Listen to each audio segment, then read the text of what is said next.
Hello everyone, it's RB Leipzig 2, Man City 1, and then I said 1-2 to us then. But we got beat 2-1, and yeah, not really much to say about the game. I mean, I'm tempted to call it like a dead rubber, one of those games that doesn't matter, a throwaway game, but that's not really true, because I think that game showed us a few things. One, it's shown us why Pep doesn't play some of these players in the Premier League, because you know, he doesn't trust them, and we've said that before on this channel. We said it at the United game when he didn't make any subs. Pep came out afterwards and said he didn't need to make any subs because no one was tired, everyone was playing well, you know.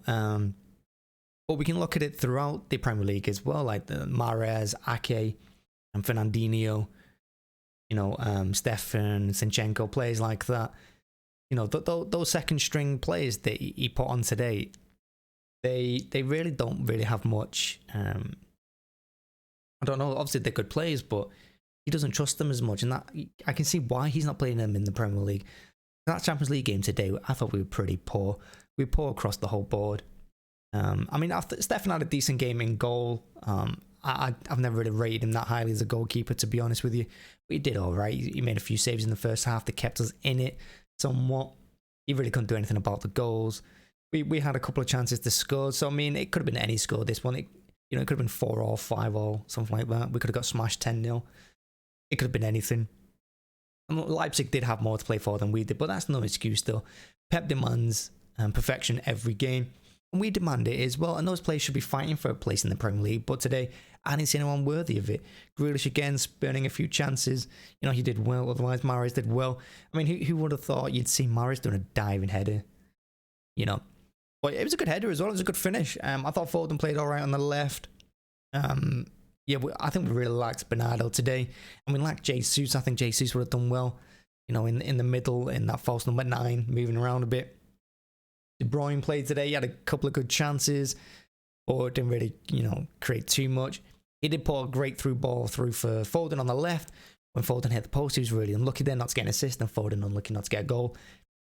And yeah, I mean, other than that, it's the same old, same old. I mean, the conversation, when we get beat, the conversation is always going to go back to, do we need a striker? Do we need a striker? And today, another game suggests that maybe we do. But we also need a couple of backup defenders as well, better ones. We need a left back.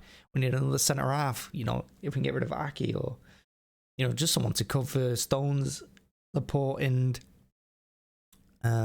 Diaz when one of them are injured. Because Ake is not. I don't think Ake is the answer. In midfield, we played Gundogan and De Bruyne, which I was surprised that we played them both. There's a bit of an unbalance there. I mean, Fernandinho, bless him, he's getting on a bit. He can move up and down the pitch as well as Rodri. He's been a great servant, but he's not a starter. So, you know, we knew that. We said that in the Villa game when it was Villa and Rodri in the midfield. We really lacked that creativity, that one player that could open up their defence.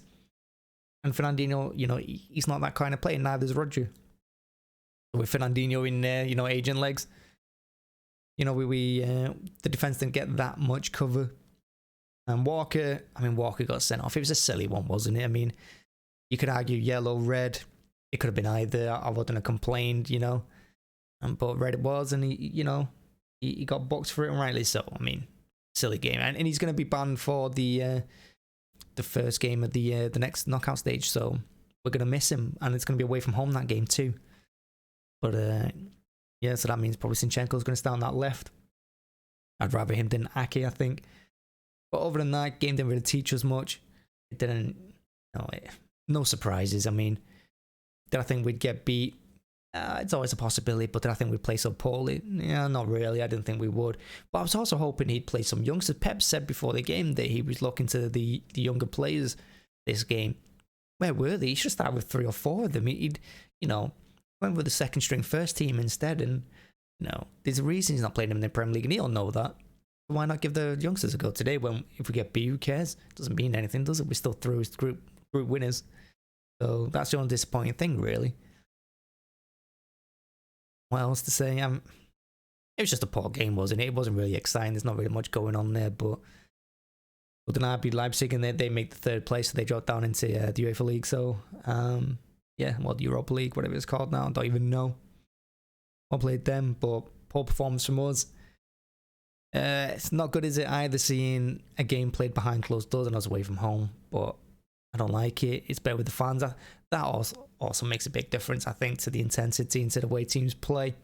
It definitely makes a difference to my enjoyment level of the game. Anyway, not having the fans there in the background, it's just not the same. I didn't enjoy that. But yeah, at least it's over now. Champions League done for a while, and it's back to the league over Christmas. Our next game is Wolves at home on Saturday, I think it's, and it's a 12:30 kickoff. And then it's Leeds on Tuesday at 8 p.m. Couple of tough games. If we come away winning both of those, you know, I think we're in a strong position going into the actual Christmas week in the January period, because I think we do need to win our next 4, 5, 6 games in the league to really cement. Because I think in that run we have Arsenal and Chelsea as well, so big games coming up. We've got to keep it going, keep up the pressure, and just write today off as a bad one in the office, I think. But yeah, that's everything I got to say. Thanks for watching, thanks for tuning in, and if you could hit the like button and the subscribe, that'd be great. You know, if you've got anything, feedback or comments or anything, feel free to drop them in. I'll read them, I'll reply to them all. Yeah, thanks for watching, and see you Saturday.